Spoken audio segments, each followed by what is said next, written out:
Sometimes the worst thing that happens to you is the thing that sets you free. I lost my husband, my home, and my certainty, and found the woman I was meant to become. I have a morning ritual so ordinary it feels like an anchor.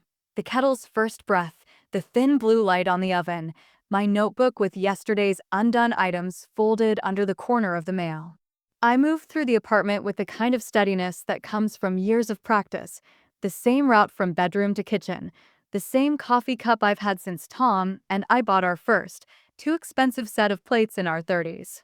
Small habits are how I hold time together now that the children are adults and phone calls are more about logistics than secrets. They're a way to measure myself against a life I built deliberately. I have a career that gives me shape. I lead a small but demanding team at a consulting firm. I'm good at it. People tell me I have a good instinct for reading rooms and for making calm decisions under pressure. I like that, mostly because it helps me feel competent in a world that sometimes feels intent on redefining what women of a certain age ought to be. My work gives me an identity beyond spouse or mother. It gives me mornings like this one, predictable, ordered, full of quiet agency. Tom and I have been together 21 years. Together is a word that has grown comfortable under our feet. We have habits like dovetailed hands when we fall asleep and the same argument about whether to open the windows in winter. We have a voice for each other's silences. We've learned to read the small shudders that mean stress or fatigue. He makes me laugh in a particular clumsy way, and I know the exact rhythm of his evening footfalls down the hall. There have been hard years, who doesn't have them, but there's been more ordinary kindness than not. That's the kind of life that lets you call yourself us without thinking of the parts. It's because things feel settled that I never learned to watch for the unremarkable clefts where trust can slip through. I took steadiness for the same thing as solidity, and I assumed that the people nearest me, family, colleagues, neighbors, were held by the same quiet commitments that held me. My friendships, deeper now than during the frantic 20s, are measured in shared recipes and hospital visits, not in the fevered declarations of youth. I have friends who text me a photograph of their grandchildren and expect me to know whether I should clap or cry. I have friends who call in the middle of the day for no reason other than to fill the silence with each other's breath. We are, between us, a small municipality of care. The morning light moves across the refrigerator in a way that makes a small gold rectangle on the surface. On that magnet, I have pinned a photograph of a summer 3 years ago when we rented a house by the sea. Everyone's hair is wind-tousled, and the kids look small in a way that makes my throat ache. I keep it there to remind myself where we came from, and what we promised, silently, in the way people promise, to be there when it mattered. It keeps me honest, an artifact of a time when everything still felt unquestionably whole. This is the map I have been consulting every day, small rituals, a career that matters to me, a marriage that has outlived its combustions and softened into companionable warmth. If betrayal exists, I had assumed, it lives in novels or in the headlines about celebrities, something dramatic and distinguishable from the slow accrual of a life's details. I did not know then how subtle the fissures could be, how the smallest change in the morning's arrangement could make a familiar landscape unrecognizable. I did not know how a single unread message or a slightly altered route home could start to redraw the map I thought I had memorized. So I made my tea, opened my notebook, and planned the day as always. The ordinary is not a guarantee, I would learn. It is simply what we have until something tells us otherwise. The first thing I notice is the mug. It sits in the sink one morning, a saucer I don't recognize, thin porcelain with a tiny chip on the rim. Tom never buys chip things. He likes solidity. A heavy mug, a reliable chair, a toothbrush replaced the moment it frays. I hold it with my fingers on that hairline crack and I hear, absurdly, the scrape of a foreign cup against our quiet routine. For a few seconds, I let myself invent explanations. Maybe he picked it up at a cafe on the way home. Maybe someone left it after a neighborly coffee. Maybe it is nothing. I have become very good at supplying reasons. Years of smoothing the small annoyances of life, missed school recitals, late trains, a blue dress that had to be returned, have taught me the economy of explanation. I prefer the simple ones that keep the scaffolding of ordinary days intact. Tom stays late because the project is demanding. I tell myself the first week he starts delaying dinners. He's answering emails because of the client in Berlin. I am not, in this phase, a detective. I am a woman who chooses goodwill as a survival strategy. It is easier. There are other small things. A new scent that isn't his aftershave, but also isn't anything I can place. A floral I associate with a place I never visited. His keys sit on a different hook by the door. Once, he forgets to open the mail for 3 days. He develops a habit of taking a phone into the study and closing the door, as if privacy requires the distance of drywall. He laughs in a way that is offbeat, like someone telling a private joke in a language I don't know. Each detail, on its own, is unremarkable. Together they are a pattern my sensible brain resists naming. I find myself listening more than talking. I listen for the cadence of his voice on long calls. I notice when the laughter that used to be for me becomes sharper or duller or directed at a pause in the sentence I can't hear. I start to catalog the absences, the times he is not where I expect him to be, the appointments I did not know about, the small lies I was in a meeting when his calendar says otherwise. I am careful. I do not accuse. I practice the polite silence of the woman who has earned the benefit of the doubt and, at the same time, is not willing to be naive. At night, when the house is a map of sleeping rooms, I replay conversations and gestures like a film that wants to be edited. There is a particular moment I return to, a Tuesday, rain on the windows, the sound of his shoes in the hallway later than usual. I remember the way he paused at the door and checked his pockets, the small hesitation when he kissed my cheek. It wasn't violent or dramatic, no slammed doors, no shouting, but there was a brief, unfamiliar distance. The kind of distance you notice not because it is loud, but because it takes the shape of someone who has learned a new habit. I tell myself stories to keep calm.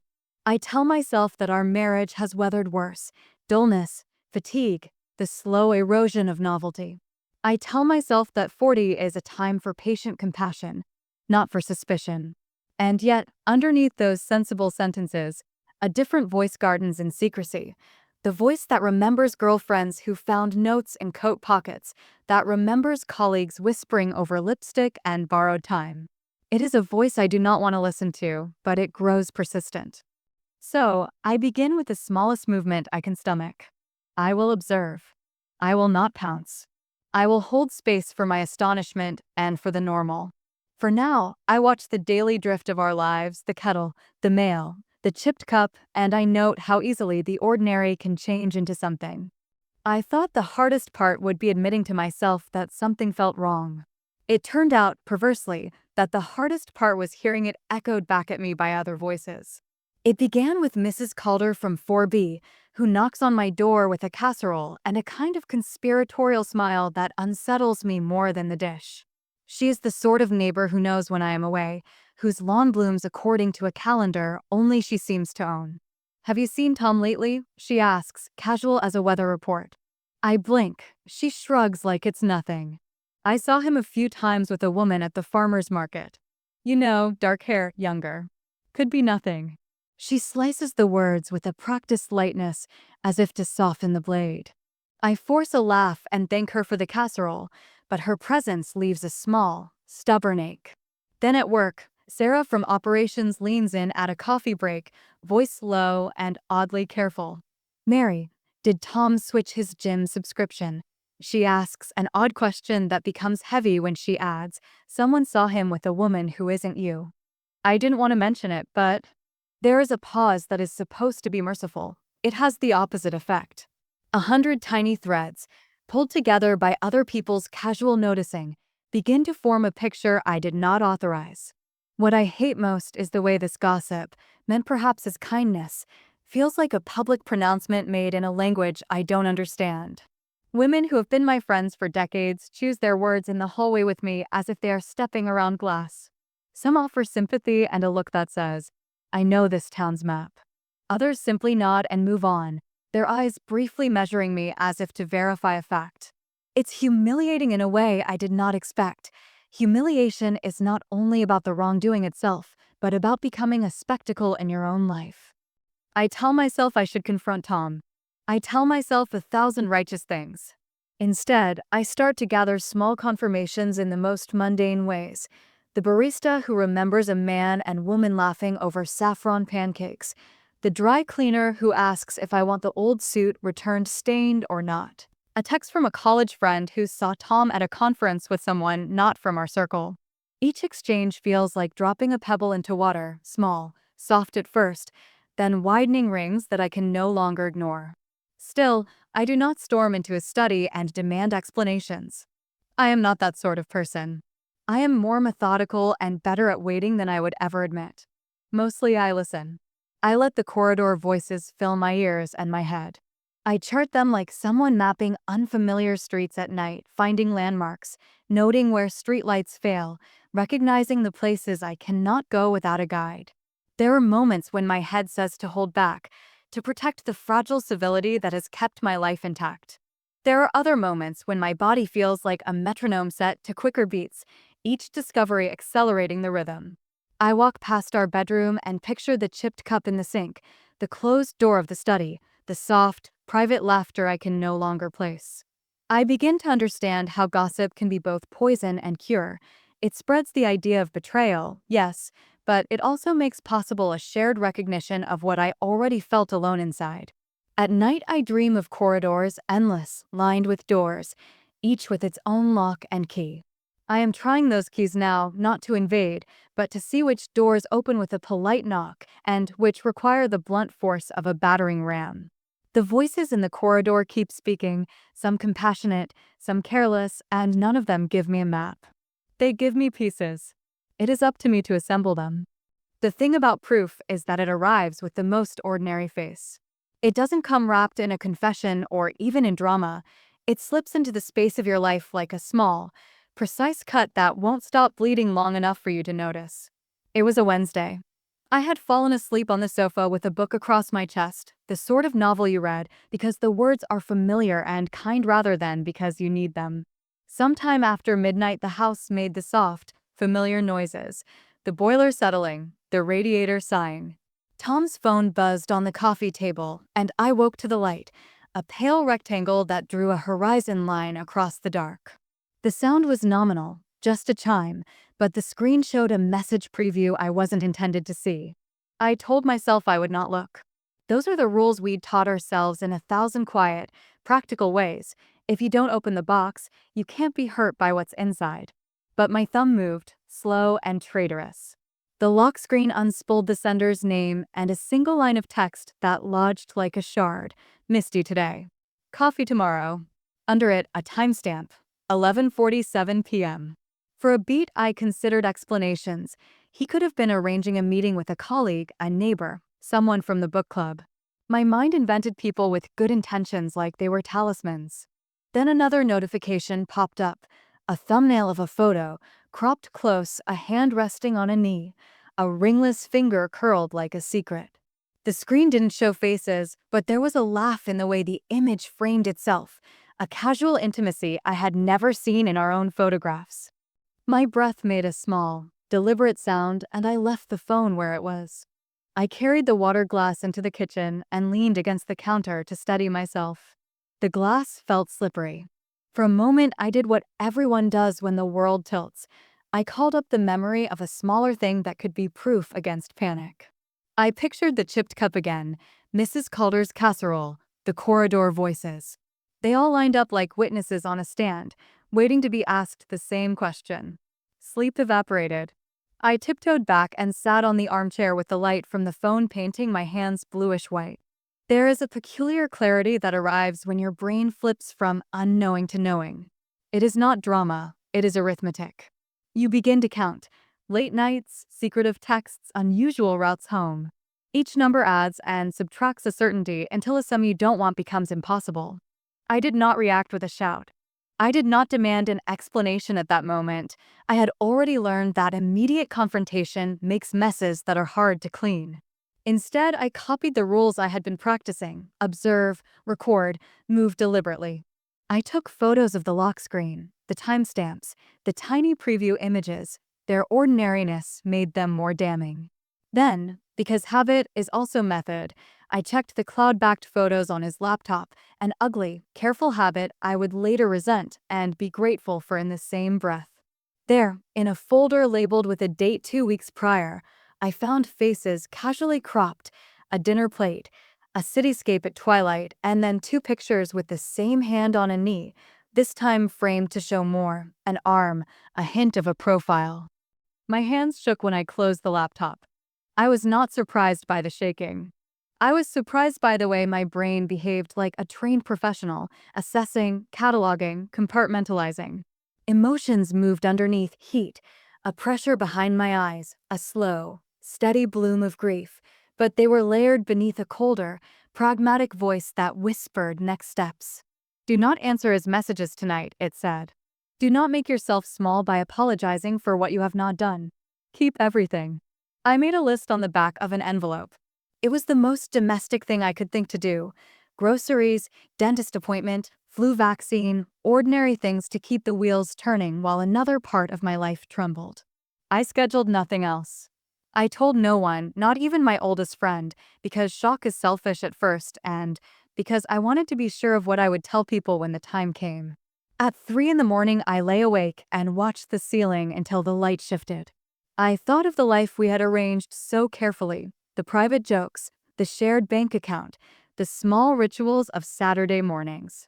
All those things were still there, like furniture in a room you did not know you should be clearing.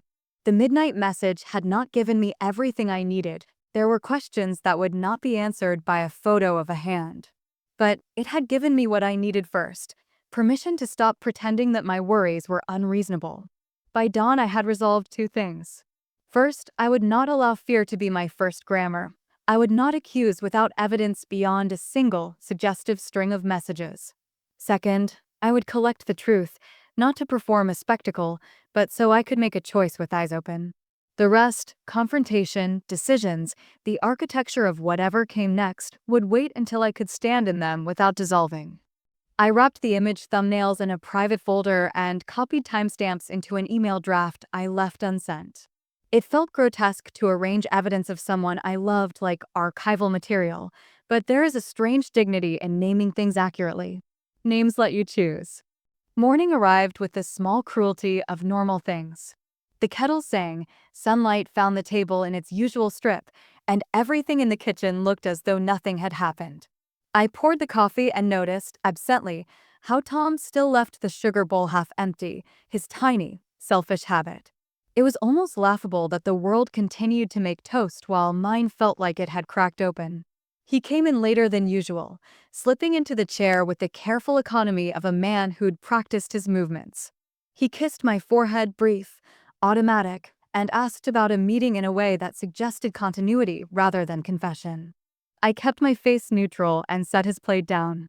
The breakfast was cold by the time I picked at it. There was a stiffness between us like frost on a window. Conversation at our age is mostly transactions: who will pick up the dry cleaning, the schedule for an upcoming lunch with his sister, the dentist appointment I had booked. I used these small items as anchors. When I asked a question about his week, my voice was even, professional almost. I did not want pity. I did not want melodrama. I wanted the truth, but I also knew the truth is a delicate instrument that can be blunted by impatience. He answered in fragments. Busy, he said. Long travel. When I asked about the late-night message, the way he avoided my eyes was the answer I already had. He told me the sender was a colleague from a project in the city, someone networking after a conference. His explanation had the cadence of rehearsal. The parts were all there, but the seams showed. I asked more pointedly, and he became defensive, then sheepish, then carefully apologetic. I didn't mean to worry you, he said. It's complicated. Complicated, in the language of midlife, often translates to something everyone around the table is already sensing, but no one names. What surprised me was how small the confrontation felt in reality. I had imagined a blowout, a scene where private history would be shouted across a kitchen like a traitor's name. Instead, the exchange was thready and ordinary, like a newspaper crossword where letters are missing. The quotidian nature of it made the betrayal feel less cinematic and more like water corrosion, slow, steady, precise. After breakfast, I walked through the rooms like someone taking inventory. The house kept its secrets well. No lingering perfume, no overt evidence of other bodies. Only the ghost traces noise leaves, a coffee cup in an unfamiliar place, a receipt in a jacket pocket. I sat at my desk and opened the draft email with the timestamps and the photos. I read what I had written the night before and felt at once ridiculous and righteous. The evidence was patchwork, enough to make me suspicious, not enough to demand an ultimatum. I called my sister and let the conversation unspool until it edged into the territory I needed. She listened, the silence on her end a form of solidarity. "You know yourself, Mary," she said finally. "You don't rush. You gather." Her voice steadied me more than the fact-finding did. There is a special kind of support that is not about taking sides, but about keeping someone tethered to themselves when their map has been redrawn. People at our age choose their battles. We weigh cost against consequence. I found myself doing that arithmetic like a ledger. If I accused him now, I risked humiliation, a fight that would ripple into the children's schedules and into shared friendships. If I did nothing, I risked being complicit in my own erasure. Both outcomes felt like losses. So I decided on delay as a tactic, not cowardice, not appeasement, but strategy. I would not let my reaction be the first public thing people had about this private rupture. I would gather what I needed, speak to no one unnecessarily, and maintain the ordinary in front of the broader world. I would be careful with my face in the grocery store and my voice at the office. I would be deliberate with my grief. That afternoon, I did something practical. I cleared the voicemail and set aside a file labeled personal. Into it, I put the screenshots, the timestamps, a note of the conversations with Mrs. Calder and Sarah from work. I added small, seemingly trivial entries, dates when he had left early, times his excuses smelled thin. The act of placing things into order calmed me. It made the invisible tangible. At night, when we lay in bed, the house breathed and everything felt too loud. Tom turned away from me as if not knowing how to close the space he'd opened. I listened to him breathe and thought about the many breakfasts we had shared, warm, messy, forgiving, and how different this one felt. I had not decided whether to hold him or to push him away. For now, I held my record-keeping like a small, private talisman. The cold breakfast had taught me this. Betrayal does not always roar.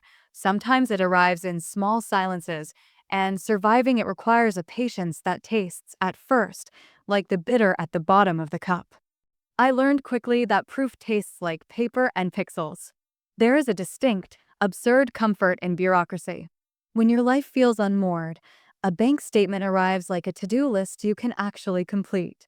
So I began where the world keeps its receipts, accounts, calendars, and the little ledgers we trust will tell the honest story when words won't. I set aside a morning and cleared the table. The house hummed with nothing important. Laundry in the machine, a neighbor mowing his lawn, and for the first time in weeks, I felt something like purpose. I started with what was easiest. I synced our shared credit card online and scanned transactions for anything out of rhythm. Dinners at restaurants we'd never tried, small cash withdrawals that had no notation, a spa charge in the city that hadn't been on his calendar. Each irregularity was a breadcrumb. Some had innocuous explanations, an anniversary gift, a business lunch, but one entry had an address I didn't recognize and a timestamp in the late evening. I copied it into my file. Next, I went through his email with the patience of a tax auditor. There were newsletters, receipts, and polite exchanges that set my teeth on edge because of how ordinary they were. Then, on a work account I rarely touched, I found booking confirmations disguised in business language, meeting venue TBD, with a hotel confirmation number tucked in a corporate-sounding thread. The location was downtown. The dates matched nights he'd come home late. I printed everything. My hands shook more around the tangible things, the paper that smelled faintly of another place, the printed itinerary that proved presence. I gathered screenshots from his phone, the snippets I'd saved, a message thread with timestamps, a photo that included a name in the metadata, of a restaurant reservation under a woman's surname. Technology, which had once made intimacy easy, now made betrayal inconveniently visible. Going through these records forced me to be clinical. I wrote down dates, times, and the small lies that had been told. I was at a client dinner when the receipt said room service. I mapped them on a calendar like constellations, and slowly the pattern became a shape I could name. The more I found, the less it felt like an accusation, and the more it felt like an inventory. There were choices to make about how far to go. I could have rifled through drawers or hired someone to shadow him. I thought about both, but I also knew I wanted to keep one moral axis intact for myself. I would gather evidence that existed in plain sight or that belonged to shared accounts. I would not violate the privacy of others unless forced to. That line mattered to me. It was the last piece of ground I could hold that didn't feel like vengeance. Still, I did have help. An old friend from college who works in IT quietly taught me how to extract metadata from photos and how to read the hidden details in booking confirmations. She didn't pry, she handed me tools. We met for coffee and she showed me, patiently, how a seemingly anonymous confirmation could contain names, email addresses, and phone numbers. It felt like learning a new language, one that translated the private into the verifiable. I also spoke, briefly and in guarded terms, with our daughter. Not to unburden. I couldn't bear to lay this on her without reason. She offered practical advice, keep copies, mom, and a strength that felt almost clinical. There was no hysteria on either side, only a steadying of purpose that surprised me with how comforting it was. By the end of the second week, my file was thick enough to be respected. I had printouts of receipts, copies of messages, a hotel invoice with a name I'd never heard, and a photograph with a blurred face, but an unmistakable hand. The evidence did not feel satisfying. It felt like a set of truths I could finally hold without them slipping away in my palms. What unsettled me most was how small the facts themselves looked when gathered. Taken individually, they were easy to dismiss. Together, they were a kind of architecture, an outline of something deliberate. I taped the hotel confirmation to the wall, beside the calendar where I had circled dates. The two, next to each other, were blunt and precise. Standing in front of that wall, I felt a cool clarity about what I would do next. Not revenge as a spectacle, but steps, confrontation on my terms, protection of what mattered, and preparation for consequence. I slept with the file under my pillow that night, literal, ridiculous, but it made me feel like someone who could handle a truth. When I finally asked him to sit down with me, I imagined the moment would feel like a hinge. Heavy, decisive, the kind of thing that swings a life into a new room. Instead, it felt like two people fumbling for the same light switch in a dark corridor, both of us reaching, neither of us finding the clarity we needed. I laid the file on the kitchen table like a modest accusation. The papers made a small rustling sound as if they, too, were nervous. Tom looked at them and then at me, and for a second I caught a look I had seen before, the look of someone calculating the most convenient truth. He said, slowly, "Mary, are you sure about this?" as if certainty could be a shield against what the evidence suggested. I had rehearsed the lines I would use. I had designed the conversation to be precise and limited. No accusations that would inflame, no theatrical reveal intended for shock. I wanted clarity. I wanted to hear the facts spoken aloud so I could put them next to my own. So I handed him the hotel invoice like a quiet baton. "This is a bill for a room downtown," I said. "It's on nights you told me you were working late. Can you explain it?" Tom's face did something small and practiced, an attempt at contrition that refused to fully land. He ran his fingers through his hair and said, "It was work-related. I didn't think it would concern you." There was a hurry in his words that read like avoidance. I showed him the message thumbnails with the timestamps. He looked at them and then away, and what came out of him was not a confession, but a line of explanations that each needed its own proof to be believed. A colleague, a misunderstanding, a woman who was just friendly. When I named the specific nights and the restaurant reservations, he flinched. For a moment I thought he might come clean. Instead, he chose the language of minimization. "I didn't mean to hurt you," he said, and then, as if that could stitch the torn fabric, it didn't mean anything. I pressed for specifics. He offered vagueness. When I asked how often, he shrugged. When I asked who, he shrugged harder.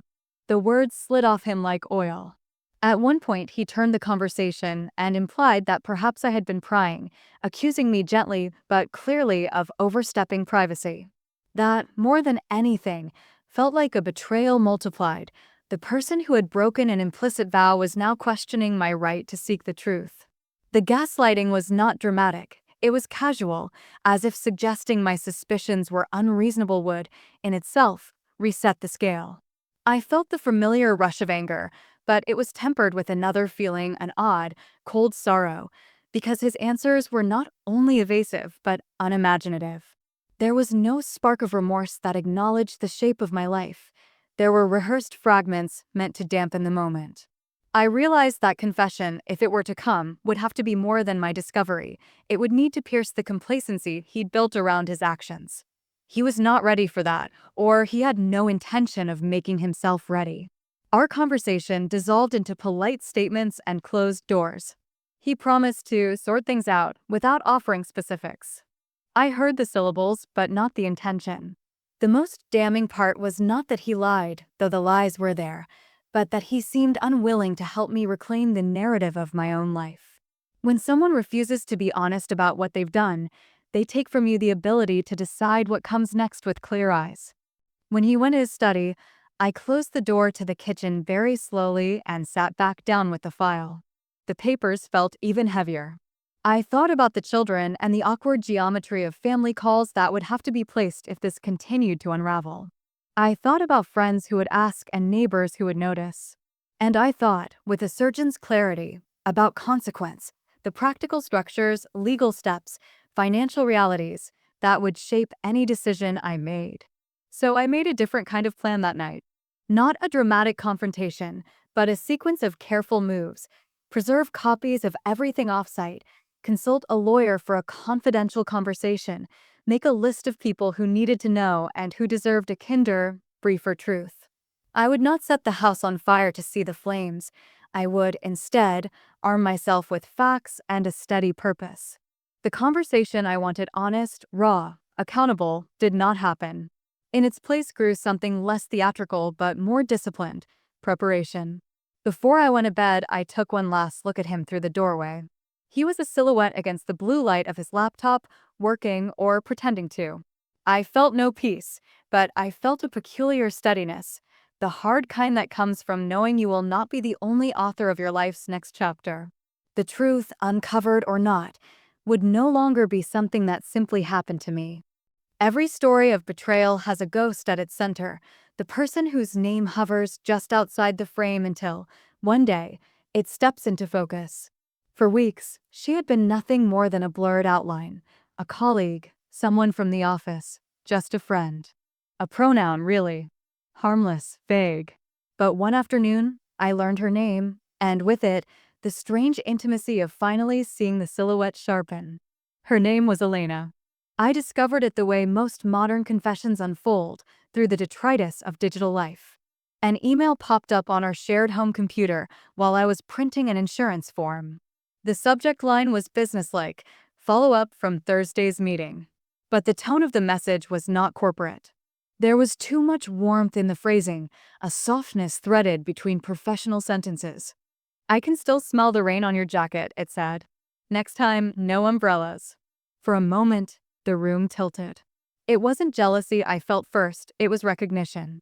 I had used the same kind of careful, coded tenderness once, in the early years of my marriage, when affection had to hide inside everyday language. I read the email twice, then 3 times, until the words stopped vibrating. The timestamp aligned perfectly with one of those client dinners that had lived as vague entries on our shared calendar. Elena worked with him. That much became clear as I cross-checked the sender's email address against the firm's directory, public, innocuous, confirming everything I needed to know. Younger, mid-30s, a marketing consultant brought in for a contract that overlapped with one of Tom's projects.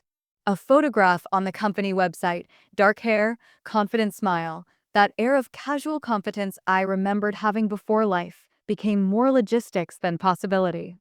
I sat there, staring at her photo longer than I should have. The woman in the picture was not extraordinary, but she radiated something I had forgotten existed: aliveness. She wore the kind of dress that said, "I know who I am," and maybe that was all it took. I wondered if Tom had looked at her the way he once looked at me, before we became 2 professionals managing the same household like co-CEOs of a domestic enterprise. The discovery didn't ignite rage so much as curiosity. I wanted to understand her, who she was, what she represented, and, painfully, what she gave him that I no longer did. So I did what my pride told me not to: I looked. I scrolled through her public social media, read interviews, noted her favorite cafe, the same one with the saffron pancakes, of course, and recognized the shape of the world she inhabited: ambitious, mobile, charmingly self-assured. It wasn't about her being better. It was about her being new. I told no one. Instead, I began a quiet study. I noted when Tom mentioned the team or our consultants, when he smiled at his phone or adjusted his tie before leaving. I learned that infidelity leaves its signature not only in lies, but in the lightness of someone who's being seen again. He carried himself differently now, more careful with his words, more deliberate with his silences. There was an energy around him I hadn't noticed in years, and that hurt more than any explicit confession could have. One evening, as we dressed for dinner at a friend's house, I watched him knot his tie in the mirror. "You look different lately," I said, my voice steady but weighted. He met my eyes in the reflection and smiled faintly, too faintly. "Do I?" he asked. "Maybe I've just been working out more." There it was, the practiced, deflective charm of a man who knows he's being watched but refuses to flinch. I began to keep a separate journal, not for evidence this time, but for myself. Each entry a small act of reclamation. I wrote about the ache of invisibility, the strange dignity of knowing, and the exhaustion of pretending I didn't. I recorded the times he said her name without realizing, too casually, too soon. Elena thought that client meeting went well. Elena found that report useful. It was always Elena who thought, Elena who noticed, Elena who validated. I listened to the rhythm of her name replacing mine in the conversation's choreography, and I started to plan my countersteps. The truth is, I didn't hate her. Not yet. I envied the version of myself she was unknowingly living, a woman who was, to someone, fascinating again. But I also knew this.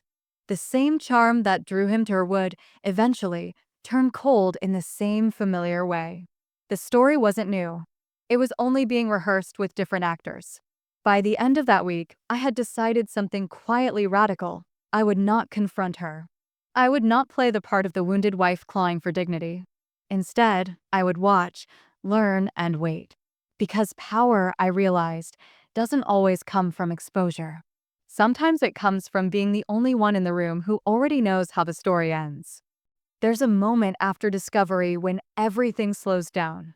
The adrenaline fades, the trembling stops, and what remains is an uncomfortable stillness, the kind that forces you to see yourself clearly for the first time in years. That was me, standing in front of my bathroom mirror one morning, toothbrush still in hand, staring at the woman who looked both familiar and strangely new. The mirror had always been practical, for makeup, for adjusting colors, for checking if I looked presentable. But that day, it became something else. A quiet interrogator. My face, softened by the years, carried the faint trace of a woman who had once been bold and curious and unwilling to settle. Now, her eyes asked me the question I'd been avoiding: who are you when no one's choosing you? For weeks, I had been consumed by him, his lies, his schedules, his silence. Even my rage was orbiting him like a dying planet around its sun. But in that reflection, I realized how little space I'd given myself in my own story. I wasn't just a betrayed wife. I was a woman who had built a life, managed crises, comforted children, paid bills, remembered birthdays, and kept a home warm even when the person inside it grew cold. That realization wasn't triumphant, it was sobering. Because I hadn't just lost him. I'd lost myself somewhere along the way. I made coffee and sat at the kitchen table, not to analyze him this time, but to look at my own life like a document in need of editing. My work, my friends, the small joys I'd abandoned because they didn't fit the rhythm of our shared life anymore. I'd been someone who loved books, gardens, and watercolor painting. Somewhere between PTA meetings and client reports, those things had been quietly boxed up, like parts of myself I plan to revisit when there's more time. Well, time had arrived. Cruel, uninvited, but here. That afternoon, I left the house and went for a walk without telling anyone. I didn't check my phone, didn't respond to messages, didn't even wear makeup. I walked aimlessly through the park, watching couples, parents, joggers, all living in their private stories. For the first time, I wasn't thinking about him or her. I was thinking about me. The wind was sharp and the air smelled like wet leaves. I sat on a bench, took out my notebook, the same one where I had once kept evidence, and began to write something different. Not facts this time, but feelings. I wrote about what it meant to grow older in a world that worships novelty. About the quiet resilience of women who rebuild without applause. About the strange, sacred anger that burns clean when it's no longer about revenge, but rebirth. By the time the sun dipped behind the trees, I realized I was smiling, not out of joy, but out of recognition. I had found the edge of myself again. When I returned home, Tom was there. He looked surprised that I wasn't, as usual, cooking or checking emails. "Where were you?" he asked, in that tone of mild ownership that had once felt like care. "I went out," I said simply. "For myself." He looked puzzled, as if the idea of me doing something that didn't orbit him required translation. There was an awkward pause, and then, for the first time in months, I didn't fill it. I just looked at him, not pleading, not angry, with a level gaze that seemed to unsettle him more than confrontation ever had. That night, I changed small things. I didn't ask him about his day. I didn't offer to fold his laundry. I didn't ask if he'd eaten. Instead, I opened a bottle of wine and listened to an old jazz record I loved in my 20s. The sound filled the room differently, freer, a little melancholy, but alive. He lingered in the doorway for a while, watching, as though he wasn't sure if he was welcome. The next morning, I scheduled a haircut for the first time in a year. Then I called my friend Claire, the one I hadn't seen in months, and said, "Lunch. Your pick." My treat. She laughed in surprise, said she'd clear her schedule, and I felt something open up inside me, a door I hadn't even realized had been closed. That day marked a shift I hadn't planned but needed. It wasn't forgiveness, and it wasn't revenge. It was something quieter and more dangerous, self-possession. The kind of power that doesn't announce itself, but changes everything it touches. I wasn't healed. I wasn't even calm. But I had finally stopped waiting for him to give me closure. I was going to build it myself. Reinvention, I discovered, is not a single act, but a sequence of quiet, deliberate choices. By the time autumn began to press against the windows, I had mastered the art of composure. I smiled when necessary, laughed at the right moments, and looked at Tom as though nothing inside me had changed, which, of course, was the biggest lie of all. The truth was, I was no longer the same woman. I had learned the texture of deception, and now I wore it too, but mine had purpose. It wasn't about cruelty, it was about control. I had decided that if he could play his little games in the shadows, I could play mine in the light. Only mine would be sharper, cleaner, and, most importantly, intentional. I began small. I stopped checking up on him. The absence of suspicion is its own kind of psychological weapon, though he didn't realize that yet. When he mentioned late nights or meetings downtown, I simply nodded and said, "Of course, hope it goes well." My indifference unsettled him. He had grown used to being watched, even if only subtly. Men like Tom mistake female attention, even suspicious attention, for affection. Take it away, and they start to lose their footing. Soon after, I began to dress differently, not for him, but for me. Richer fabrics, softer silhouettes, a hint of color where there had once been only neutrals. My wardrobe had always been practical, predictable, as though I had edited myself into the background of our shared life. Now, each outfit was a small rebellion, an act of visibility. When he noticed, I smiled politely, offering no explanations. Then came the social changes.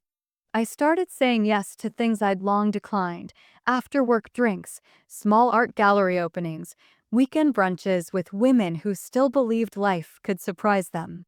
I even joined a book club where the discussions often veered toward marriage, fidelity, and the quiet architecture of self-preservation. Listening to other women speak about their own private disappointments was like watching different versions of myself flicker in and out of focus. I wasn't alone in this story, none of us were. The more distance I created, the more he seemed to chase the illusion of our old rhythm. He began texting more during the day, suggesting dinners out, showing an interest in my plans as if remembering belatedly that I existed beyond our mortgage. But his words felt hollow, rehearsed gestures of a man who sensed something slipping beyond his reach. I didn't reject his efforts outright. I simply let them hang unanswered a little too long. One evening, while we were having dinner, he said, almost casually, "You seem different lately." I took a sip of wine, let a slow smile form, and replied, "I am." He looked at me the way a man might look at a locked door, curious, faintly afraid of what was behind it. That night, while he was in the shower, his phone buzzed on the nightstand. I didn't look. I didn't need to. I had long since stopped searching for truth in his messages. It wasn't there. Instead, I turned off the lamp, lay down, and listened to the water running, thinking about how calm I felt. There was no rage anymore, no heartbreak. Only calculation, not revenge, but something cleaner, colder, more deliberate. Balance. Because here's what I had learned. When someone betrays you, they expect chaos. They expect you to scream, to weep, to beg, to leave. They don't expect you to evolve. They don't know what to do when you start playing a game they can't read. A week later, I began volunteering at a local art museum, a small, elegant space that smelled of dust and oil paint. It was the first thing I'd done entirely for myself in years. There I met people who didn't know me as Tom's wife, only as Mary. A woman with a quiet confidence and a story they didn't need to know. One of the curators, a widower named David, had an easy, warm manner and a dry wit that felt like sunlight after a long winter. Our conversations were harmless, friendly, but there was a flicker of awareness between us, a shared understanding of loss and rediscovery. I didn't cross any lines. Not yet. But I let myself be seen. And being seen, really seen, after so long in the shadows, felt dangerously good. Meanwhile, Tom began to notice the shift he couldn't explain. He came home earlier, his phone now face down on the table, his demeanor cautious. I almost pitied him. Almost. Because he was finally experiencing the quiet unease I had lived with for months, the slow erosion of certainty, the awareness that someone else now held the emotional high ground. He didn't know it yet, but I was no longer trying to save anything. I was building something entirely new, a self that existed beyond the wreckage. And maybe, when the time came, I would decide what to do with the remains of our marriage. But for now, I let the game continue. Not out of malice, but because I finally understood the power of silence, the kind that doesn't seek explanation, only evolution.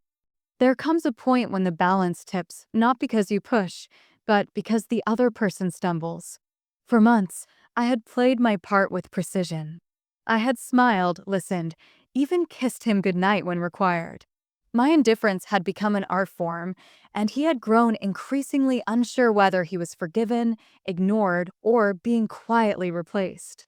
I liked that uncertainty. It was my invisible armor. Then, one evening in late November, the mask slipped his, not mine. It was a Tuesday. I remember because Tuesdays were always his team nights. I had stopped asking for details long ago. Pretending not to care had become my form of power. That evening, I was reading in bed when my phone buzzed. A message from an unknown number. "You don't know me, but I think we should talk about Tom." For a few seconds, I simply stared at it. My first thought was that it was spam, or worse, a cruel prank.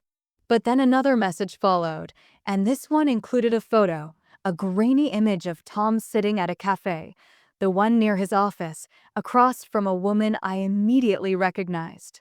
Elena. They weren't doing anything indecent, just sitting close talking. But the intimacy in his body language, the small lean forward, the familiar half smile, was unmistakable. It was a look I hadn't seen directed at me in years. I felt no shock this time, only a deep, almost detached clarity. The kind of calm that comes when a long-suspected truth finally stops hiding. The message continued. "She's my friend. She's been seeing your husband for months. I thought you deserved to know before she ruins another family. She's done this before." For a long while, I said nothing. I didn't respond. I just sat there, staring at the ceiling, feeling the quiet thud of my heart steady itself. Betrayal has a rhythm, and by now I could recognize its beat instantly. When Tom came home later that night, his tie was loose and his cologne smelled faintly of someone else's perfume, floral, too sweet. Nothing I'd ever wear. He looked tired, perhaps from the performance of guilt, though he didn't yet know the stage had changed. Long day? I asked softly. He hesitated just a fraction before nodding. Yeah, the meeting ran late. I said, returning my gaze to the book in my lap. I'm sure it did. He didn't catch the tone, or maybe he chose not to. Either way, I saw it clearly now, the faint tremor in his composure, the unease in his eyes when silence lingered too long. The hunter, suddenly aware that the forest has turned quiet. For the next few days, I behaved normally, almost cheerfully. I baked bread, cleaned the kitchen, hummed while folding laundry. He looked at me like a man who senses danger but can't locate its source. That was the point. I wanted him to feel the instability he had built, to live in the suspense of his own making. Then, on Friday, I asked him to dinner. He looked startled, pleased, maybe even relieved. We went to a small restaurant downtown, one we hadn't visited in years. It was dimly lit, romantic in a way that felt staged. Over wine, he tried to talk about ordinary things, his work, the kids, the news. I let him talk. I smiled. I nodded. And then, when the plates were cleared, I reached into my bag and placed my phone on the table. The photo glowed softly on the screen between us. This, I said quietly, is from 2 days ago. The silence that followed was thick enough to choke on. He stared at the image, then at me, and for a brief, naked second, his face showed the truth: fear, guilt, the wild look of someone caught not by accident, but by inevitability. Mary, it's not, he began, but I raised a hand. Please, I said, my voice steady, almost kind. Don't insult us both. He looked around the restaurant as though hoping the walls might offer him an escape. Then came the flood of half-truths. It was complicated. It wasn't serious. He didn't mean to hurt me. The same vocabulary of cowardice I'd heard before, only now it sounded smaller, sadder, stripped of its confidence. I didn't yell. I didn't cry. I simply looked at him and said, "Do you love her?" The question landed like a stone. He froze. Then, quietly, "I don't know." That was the moment something inside me sealed shut. Not with anger, but with certainty. I nodded, stood, and left money for my half of the meal on the table. You'll figure it out, I said. But not with me. When I stepped outside, the air was cold and sharp, and I realized that, for the first time in years, I wasn't afraid. The city lights blurred slightly as I walked toward my car, not from tears but from relief. The performance was over. Later that night, I packed a small bag, just essentials, and drove to my sister's house. I didn't tell him where I was going. I didn't leave a note. I didn't need to, because when the mask slips, what's revealed isn't just the truth about them. It's the truth about you, who you become when you stop pretending. And I was done pretending. The first night away from home was disorienting. My sister's guest room smelled faintly of lavender and detergent, the kind of clean that belongs to other people's order.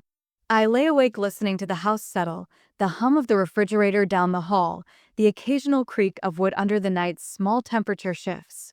It was the sound of safety, though my body hadn't learned to believe it yet. Leaving didn't feel triumphant. It felt surgical. You don't cheer after an amputation, even if the wound was poisoned. You just breathe, and you wait for the ache to dull enough to let you think again. In the morning, I made coffee while my sister, Claire, read the paper. She didn't press for details. She'd always known that with me, silence was a form of kindness. When she finally asked, "Are you ready to talk?" I nodded, and the words came out in short, even sentences. The betrayal, the emails, the woman, the photo. She listened without interruption. At the end, she reached across the table and said simply, "You did the right thing." I wasn't sure I believed her yet, but it was good to hear it aloud. The days that followed were a strange mix of relief and dislocation. I worked remotely, helped around the house, and took long, aimless walks. I turned my phone off for hours at a time. When I turned it back on, there were messages from Tom, some frantic, some pleading, all variations of the same unfinished thought. Let's talk. Please. We can fix this. He called my sister twice. I told her not to answer. It's funny how, after years of being bound to someone else's patterns, solitude feels almost too quiet at first. I caught myself reaching for my phone to share small things, a joke, a headline, a new recipe, only to stop mid-gesture. The impulse wasn't about missing him. It was about unlearning the reflex of partnership. That took time. A week later, I met with a lawyer.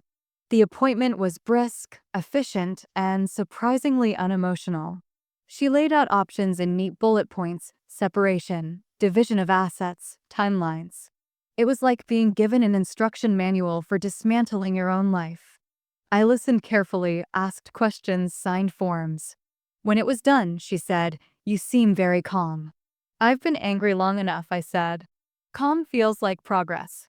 Still, there were moments when grief found me. It wasn't about Tom, not exactly. It was about the life I thought we were still living, the rituals that once meant safety: morning coffee, shared glances over newspapers, the simple act of knowing another person's rhythm. You don't mourn a man, you mourn the version of yourself that existed with him. One evening, I drove past our old house. The porch light was on. Through the window, I could see the familiar outline of the living room, the books I had arranged, the chair where I'd sat reading for years. It didn't look like home anymore. It looked like a stage after the actors had left, props still in place, but the story over. When he called that night, I finally answered. The silence on the line was thick. Then his voice hoarse, tentative. "Mary, please. I know I've made a mess of everything. But can we talk?" "About what?" I asked. "I don't know where to start," he said. "That's because you're still hoping for an ending that makes you comfortable," I replied.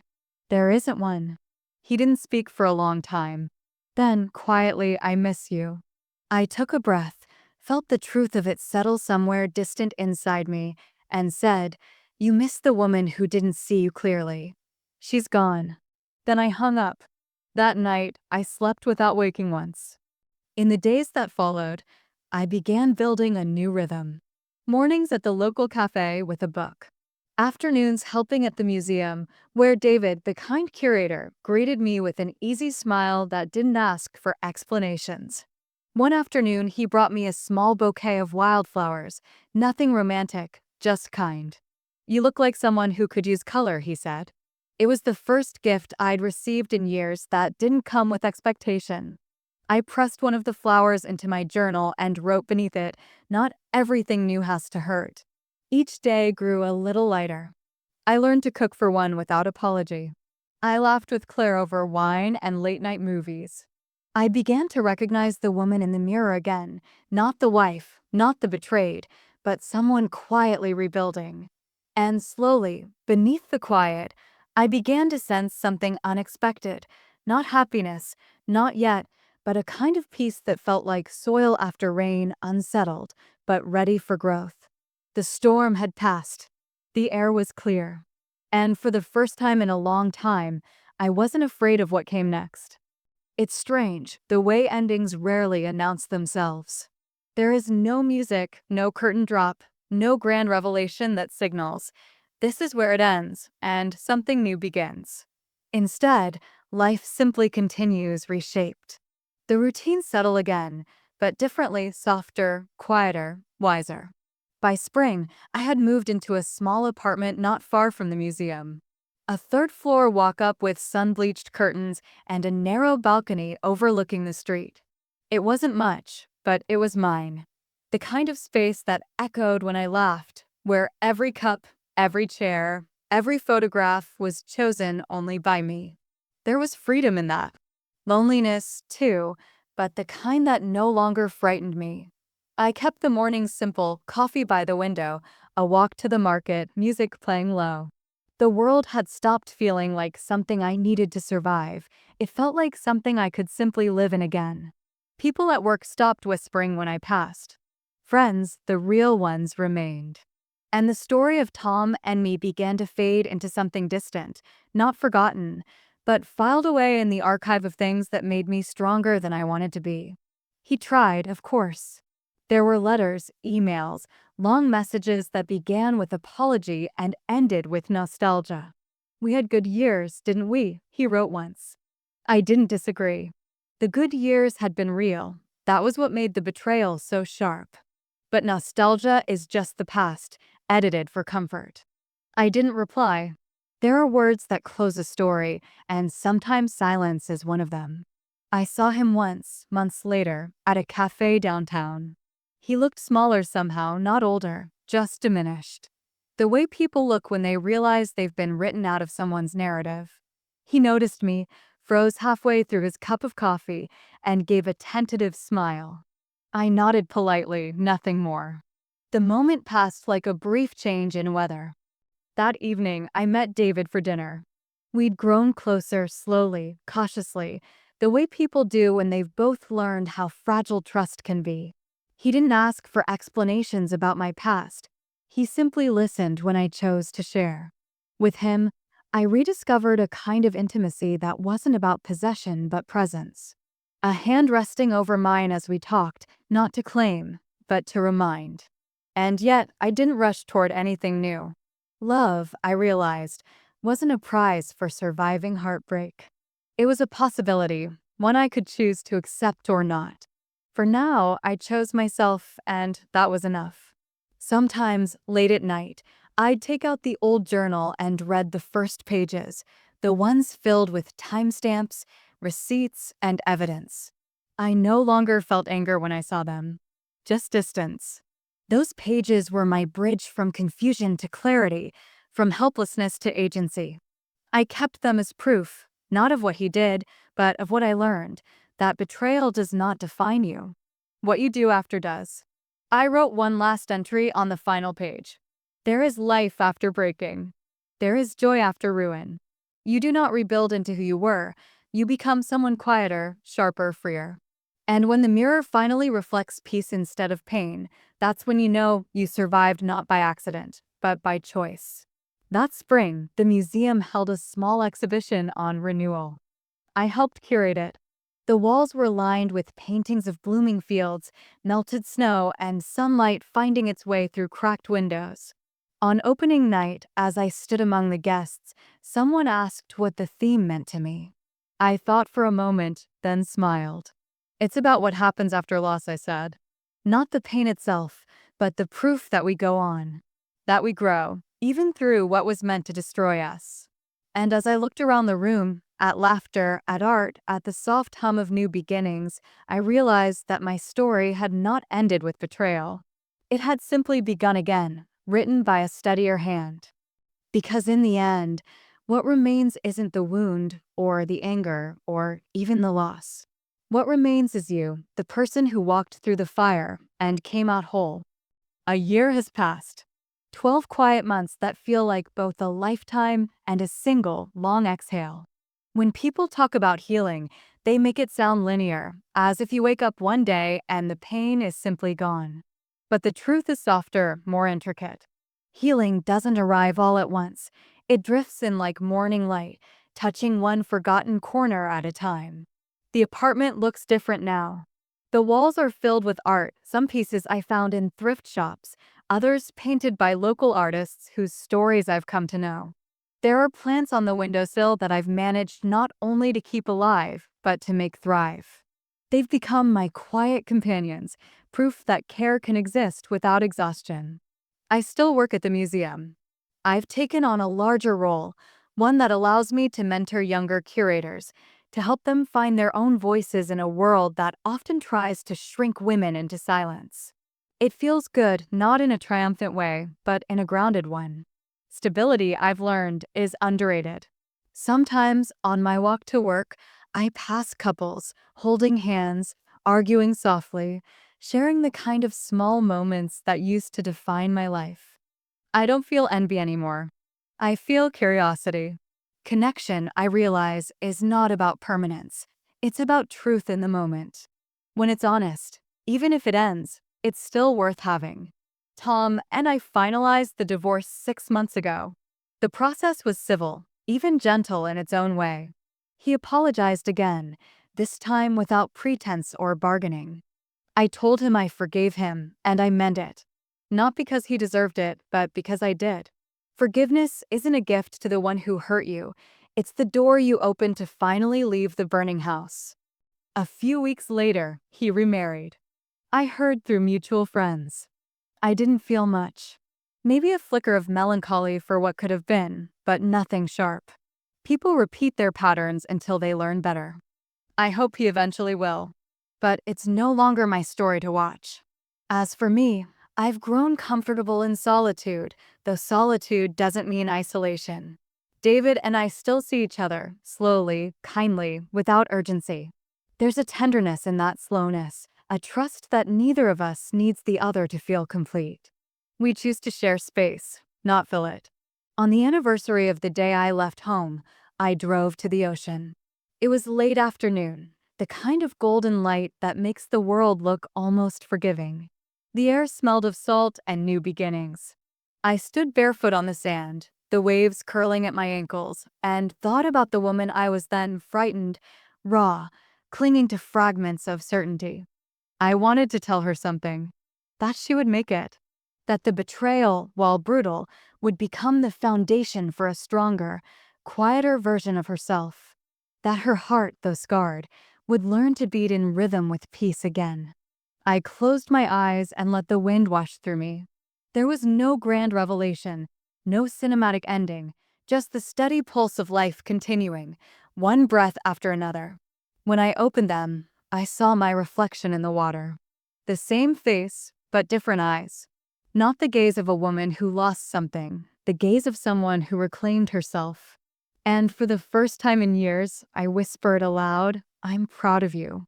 The tide came in and carried the words away, folding them into its endless rhythm. It felt right. Because some stories don't end with closure, they end with acceptance. That's the quiet miracle of survival. You don't just move on. You grow roots in the place you once broke. You learn that peace isn't something found, it's something built, quietly, patiently, within yourself. And standing there, with the wind at my back and the horizon wide open before me, I knew I wasn't starting over anymore. I was finally home.